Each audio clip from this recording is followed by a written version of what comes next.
Tudo bem, pessoal? Hoje a gente está aqui com o Dr. Enio, microbiologista, e ele vai explicar para a gente um pouquinho da questão de doação de alimentos, de fungos, contaminação cruzada. Tudo bom, Dr. Enio? Tudo bem? Muito obrigado, Isabel. Muito obrigado, Dani, Daniela. Obrigado a todos por estar presente. E agradeço estar aqui para colaborar um pouco, sobre o controle dos alimentos, doações e toda essa temática, Doutor Enio, a gente tem muitos questionamentos, agora com a nova legislação de poder doar os alimentos, o pessoal questiona o que pode, o que não pode ser doado. Uma das questões que a gente tem muito é relacionada à presença de fungo, de bolor nos alimentos. Então vamos lá, eu tenho, por exemplo, um mamão, e esse mamão já começou a apresentar ali na pontinha dele a presença de fungos. Eu posso pegar esse mamão, cortar onde está ali a presença dos fungos e aproveitar o resto, ou mesmo para consumo ou para doação. E a mesma coisa um pão de forma, por exemplo, eu tenho 2 fatias ali naquele pacote de pão de forma e aquelas 2 estão emboloradas na frente, mas o restante dos pães que estão dentro da embalagem não estão apresentando o bolor ali que a gente consegue visualizar. Eu posso utilizar esses pães? Como que funciona isso? Em primeiro lugar, a gente vai falar de fungos, Fungos divide-se em leveduras e bolores, certo? Isso é a divisão básica. Normalmente, fungo, quando aparece visualmente ou sensorialmente, é porque já existia um tempo mais longo ou mesmo dentro do prazo de validade, mas por algum motivo os fungos multiplicaram e estão lá. E nessa multiplicação, o que acontece? Os fungos produzem micotoxinas, que são toxinas produzidas pelos bolores, principalmente.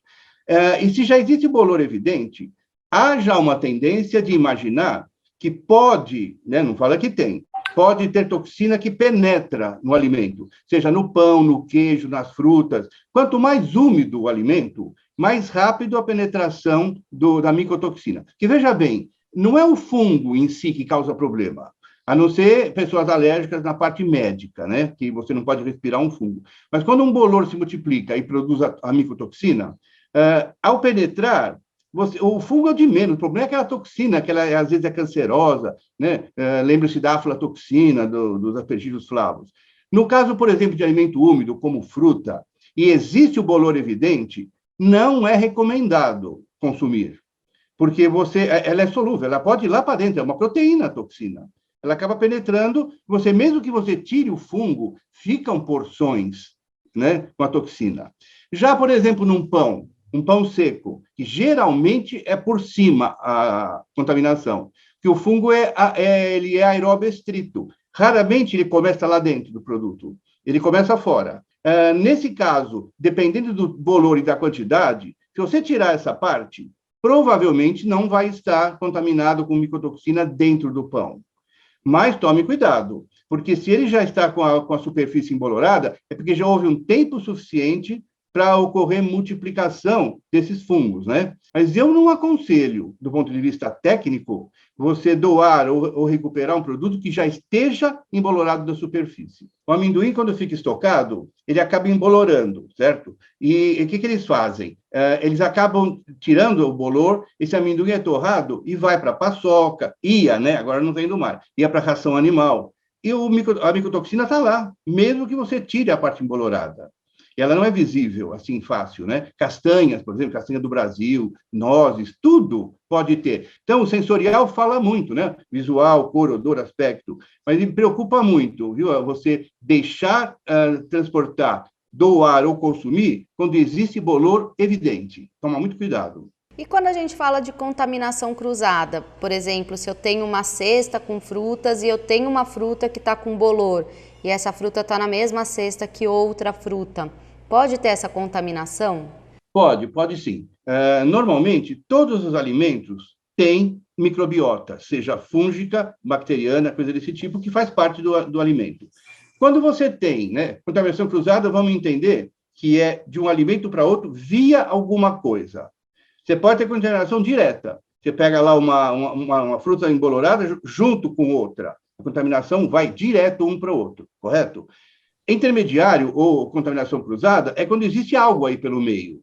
Vamos supor, você põe num ambiente, numa fruteira, ela deixa na superfície, a outra vem e pega aquele bolor que está lá. Isso é cruzado. O cruzado pode ser pela mão, pode ser pelo ambiente, pode ser um monte de coisa. Agora, quando você tem algum produto embolorado próximo de outros, a facilidade de deteriorar os outros é muito grande. Que o bolor, né, e a levedura são deteriorantes por excelência. Você vai perder a qualidade. Você perde a qualidade mesmo antes de causar doença, porque para fungo só a micotoxina causa doença. Você pode comer fungo, você pode comer levedura, que não é o grande problema. O grande problema são, do bolor, né, é você levar a micotoxina. Então, tem sim uma importância, aí entra a higiene. Por que está vindo contaminação cruzada? Porque eles estão, sejam frutas, pode ser pão, pode ser uma série de outras coisas, que está no mesmo ambiente. E esse ambiente está faltando higiene, está contaminando. E não é só bolor, hein? Tem bactérias como a pseudomonas. Não sei se vocês repararam, às vezes está na fruteira, uma banana, começa a ter a drosófila. Aquelas mosquinhas, né? Ela é atraída pelo metabolismo da pseudomonas. E a pseudomonas é uma bactéria que está nas frutas e pode ser patogênica. Então, por exemplo, eu vi um caso de ter uma gastroenterite por uma banana que estava começando a apodrecer com bactérias, não fungos. E ele comeu aquilo. Parece um amassado, às vezes não é. Então, veja bem, mesmo que não pareça fungo, às vezes aquele amassado ou aquela deterioração é microbiana, é bacteriológica. Então, você pode tirar, aí você tira. E geralmente a bactéria não está produzindo toxina como o bolor produz. Então, você tira aquela parte estragada e pode comer. Na dúvida, tire, não tenha dúvida, né? Quais são os alimentos, doutor Enio, que a gente pode doar e como que tem que ser essa doação? Olha, isso é um tema que era e sempre foi muito polêmico. Na realidade, você pode doar tudo, desde que você tenha controle. Vamos partir por esse princípio. Lembre-se que a gente hoje tem a Lei 14.016, né, federal, que está dando abertura para você aproveitar e doar sobras. A gente tem que tomar muito cuidado, porque ao doar um alimento, as características sensoriais são fundamentais. Quando você fala que alimento pode ser doado, pode ser desde que seja íntegro e dentro do prazo de validade. Esses são dois grandes princípios, certo? Se você vai doar alguma coisa que está fora, é lixo. Tem que tomar muito cuidado com sobras e lixo, né? E eu percebi que acho que no artigo 3, né, dessa nova legislação, estão dando as responsabilidades. Então, você coloca o alimento para distribuir, para doar, né, para alguém, e você tem que ter controle desse alimento, hein? Que temperatura ele está saindo? É quente? É refrigerada ou é congelada?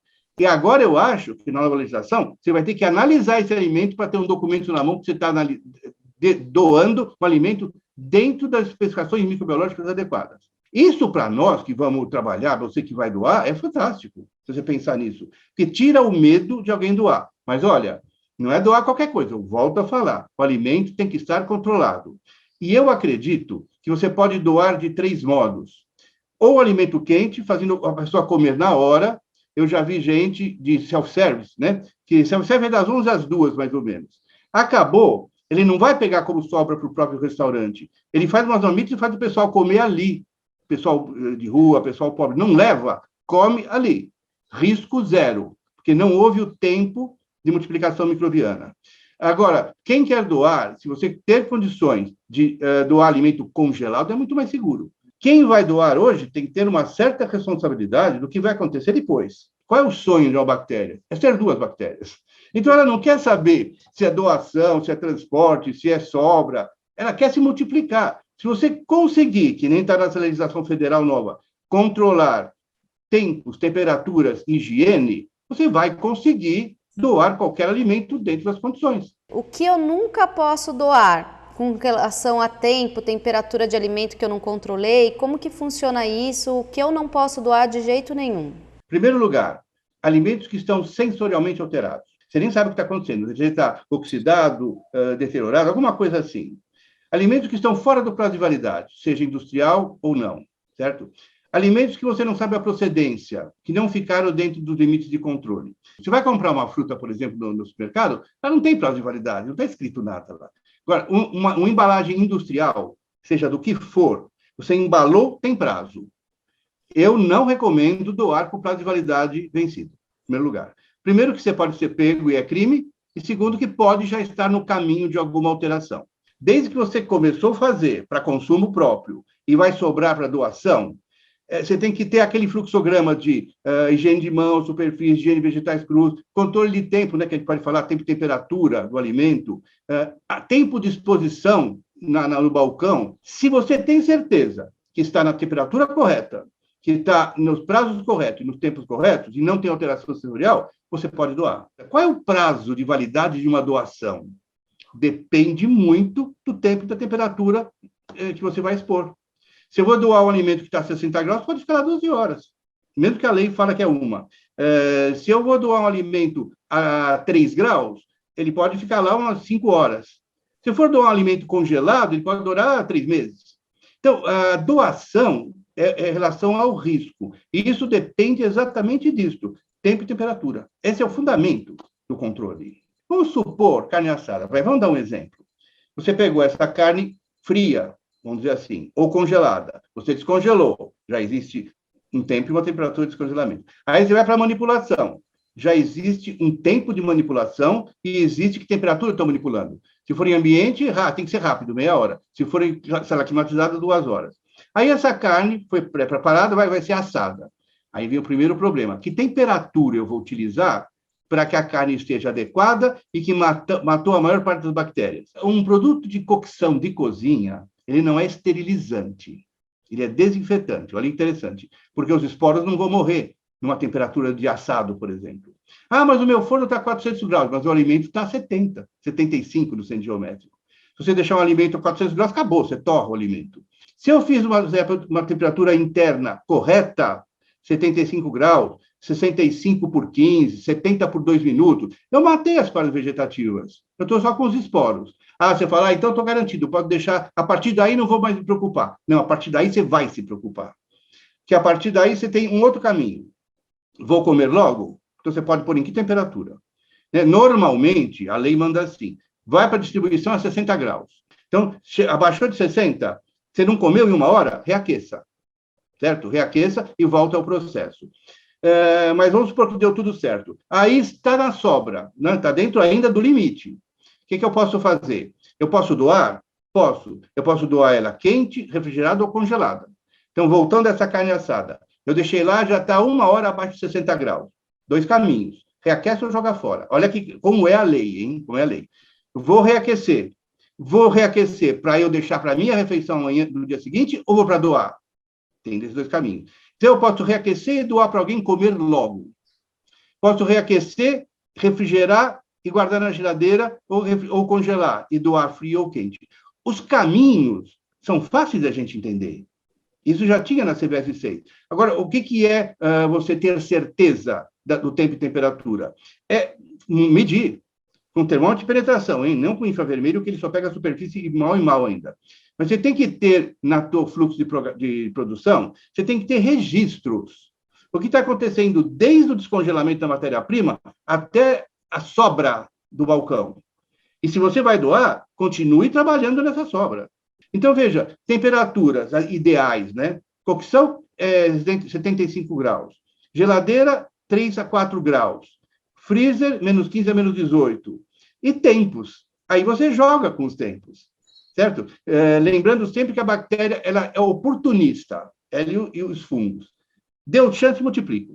Então, você tem que saber muito bem o que fazer para ter uma doação segura ou um aproveitamento. Não é mais reaproveitamento, é aproveitamento. Porque quando você faz o alimento e sobra, é aproveitar. Se sobrou de novo, é reaproveitar. É assim que o PAS estava lidando com essa terminologia. Então é isso, pessoal. Agradeço ao Dr. Enio por toda essa explicação. Obrigada, Dr. Enio.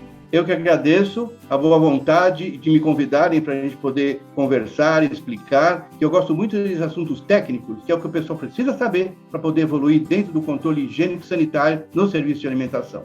Tá ótimo. Muito obrigada. Até mais, Dr. Enio. Até mais. Obrigado.